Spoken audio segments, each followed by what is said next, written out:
हम सब भारत की तरक्की के बारे में कितना कुछ सुनते हैं, है ना? बड़ी बड़ी बातें, बड़े बड़े दावे।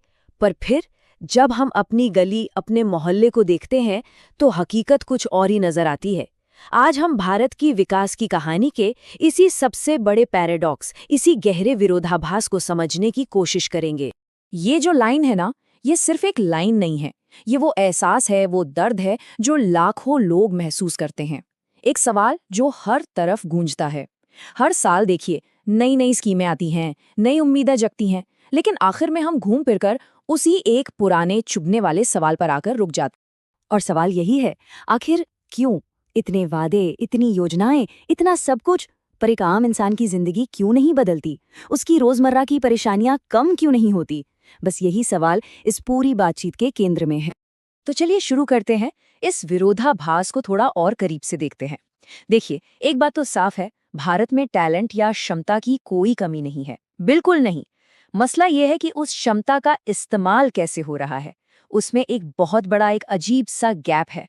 जरा इस पर गौर कीजिए। एक तरफ हम मंगल पर मिशन भेज सकते हैं, सोचिए।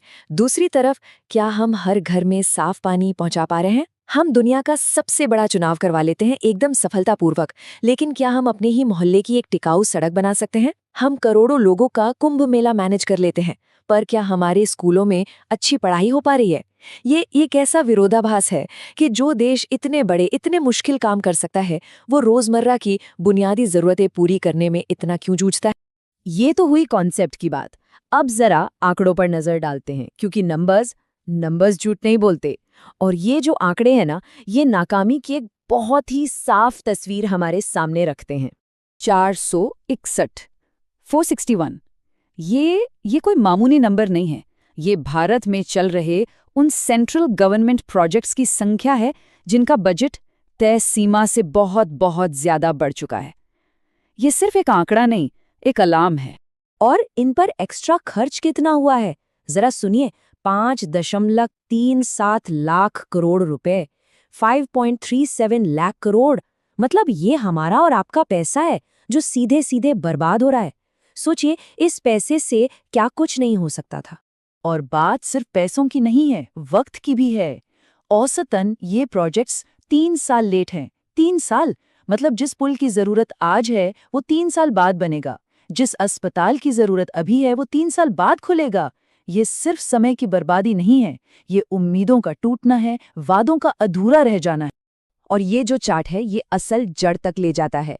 एक तरफ देखिए, लागत 22% ज्यादा लग रही है, और दूसरी तरफ जो मॉनिटरिंग मीटिंग्स होनी चाहिए थी, उनमें से सिर्फ 27% ही हुई। मतलब साफ है, कोई देखने वाला नहीं है, कोई पूछने वाला नहीं है। निगरानी और जवाबदेही दोनों गायब हैं। तो ये तो हो गए बड़े बड़े आंकड़े, लेकिन इन आंकड़ों का असल मतलब क्या है? इनका असर जमीन पर कैसा दिखता है? असली कहानी तो वही है, लोगों की जिंदगी में। चलिए कुछ असली उदाहरण देखते हैं। हरियाणा के फतेहाबाद चलते हैं। एक सड़क बनी 2.5 करोड़ की लागत से, लेकिन बनी कैसे? अरे नीचे पत्थर डाले ही नहीं, सीधे मिट्टी के ऊपर तारकोल बिछा दिया। और नतीजा, सिर्फ 4 दिन में पूरी की पूरी सड़क हाथ से उखड़ने लगी। या फिर लद्दाख की कहानी सुनिए, जल जीवन मिशन। कितना बड़ा मिशन है ना, हर घर नल से जल। कागज पर तो ये योजना एकदम परफेक्ट लगती है, लेकिन दिक्कत ये हुई कि दिल्ली के एसी कमरों में बैठकर जो प्लान बना, वो लद्दाख के ठंडे रेगिस्तान की हकीकत को समझ ही नहीं पाया। और आज नतीजा ये है कि करोड़ों की पाइपलाइनें या तो जमी हुई हैं या टूटी पड़ी हैं, पानी है ही नहीं। अब देखिए पीएम पोषण योजना को, बच्चों के मिड डे मील वाली स्कीम। 2022-23 का साल खत्म हो गया, लेकिन इस स्कीम का सिर्फ 53% पैसा ही रिलीज हुआ। मतलब लगभग आधा पैसा फाइलों में ही घूमता रह गया। और इसका असर क्या हुआ? असर सीधा बच्चों पर पड़ा।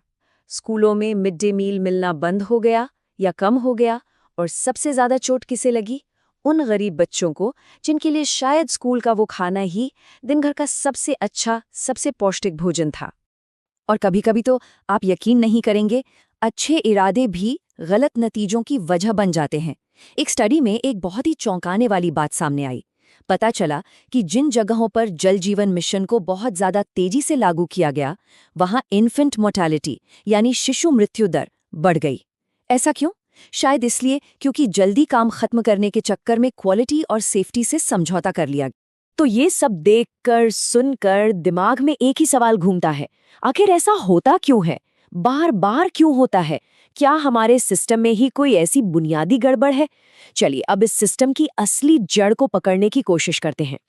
इस पूरे प्रॉब्लम की जड़ को एक शब्द में समझा जा सकता है, डिफ्यूज्ड रिस्पॉन्सिबिलिटी।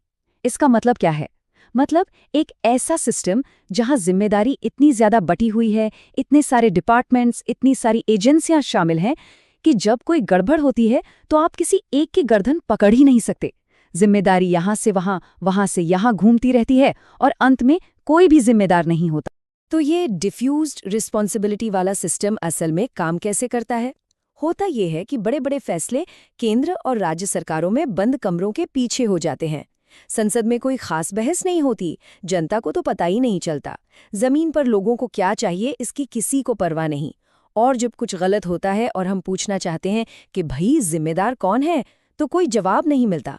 जवाबदेही है ही नहीं। ठीक है, तो समस्या सिस्टम में है, ये बात तो समझ आ गई। तो फिर इसका हल क्या है? इस चक्र को तोड़ा कैसे जाए? आगे का रास्ता क्या है? रास्ता तो है, लेकिन उसके लिए जवाबदेही तय करनी होगी। सबसे पहले पंचायतों को असली ताकत देनी होगी, सिर्फ नाम की नहीं। दूसरा, हर बड़ी योजना की जांच स्वतंत्र एक्सपर्ट लोगों से करवानी होगी। तीसरा, कोई भी बड़ी स्कीम लाने से पहले संसद और विधानसभाओं से मंजूरी लेना जरूरी होना चाहिए।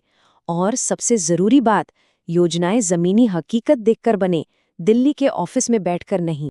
एक बात समझिए, योजनाएं वो तो फिर से बन सकती हैं, टूटी हुई सड़कें भी दोबारा बनाई जा सकती हैं, ये सब तो ठीक हो सकता है। लेकिन एक चीज है जो शायद दोबारा नहीं बन सकती, वो है टूटा हुआ भरोसा।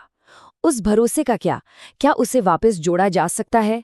क्योंकि जब एक सिस्टम बार बार लगातार फेल होता है तो सिर्फ सड़कें या पाइपलाइनें नहीं टूटती, लोगों का यकीन टूटता है, उनका भरोसा टूटता है। और किसी भी लोकतंत्र की सबसे बड़ी दौलत यही भरोसा ही तो है। अगर आपको ये वीडियो पसंद आया हो तो लाइक करें, शेयर करें और ज्ञान से भरी ऐसी ही कहानियों के लिए ड्रीम स्टोरी को सब्सक्राइब जरूर करें। फिर मिलेंगे एक नई कहानी के साथ।